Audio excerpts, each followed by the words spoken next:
Today I'm going to show you a twisted shock leader for fly tying.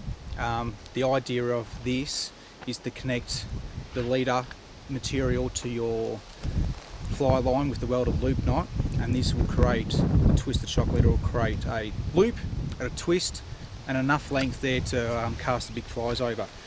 So I use the Black Magic leader. It's mono, it's easy, it's soft, holds good knots, it's very durable, and I've never had it fail on me yet, so use this.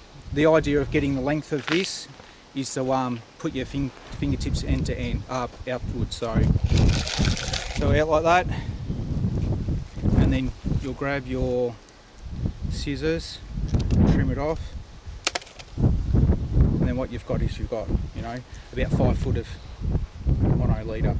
The idea is to fold about a third of it over your leader.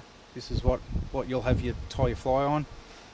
Here is your little twisted shock bit that'll create the loop as well.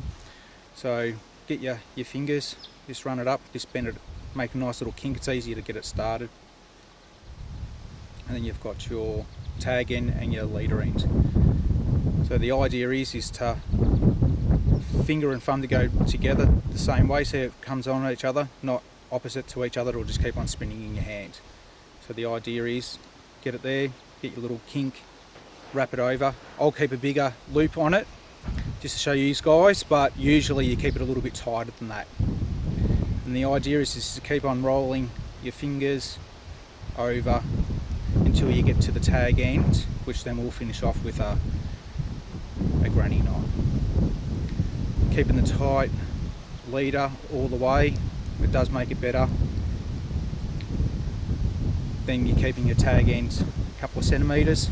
It's just a matter of grabbing the twisted leader itself, folding it over, back through the loop, and then you've got your shoelace bow knot for the start, or a granny knot. So a bit of spit on that, pull it down tight, and that's not coming undone. And as you can see with the tag spinning,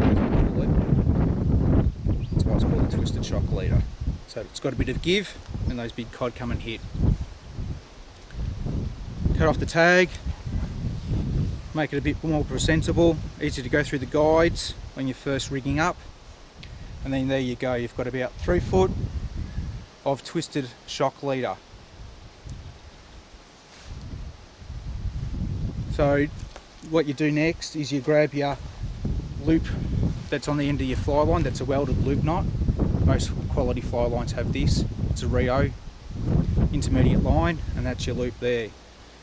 So what we'll do is you put the twisted loop through the welded loop on there, and then you bring back your leader end and bring that back through the loop that you created by doing the twisted shock.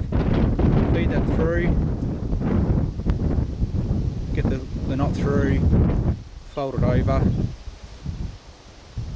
You'll actually see it when you do it yourself, that's a lot easier, and then you'll just see it just binds on each other, and that's not coming undone. You can put a bit of spit on it, but usually it's pretty good. Pull that nice and tight. You can see that's relatively small, easy to go through the guides, not going to foul up on anything.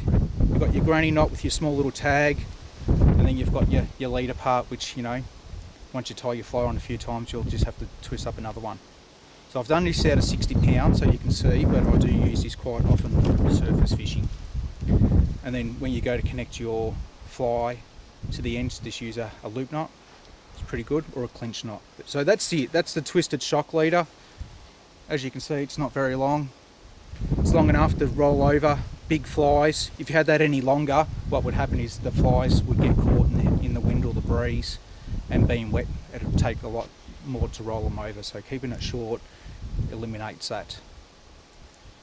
Rightio, hope that's helped you out with a few questions that I've had over the past 12 months that I've been slack and haven't done them. So the twisted shock leader.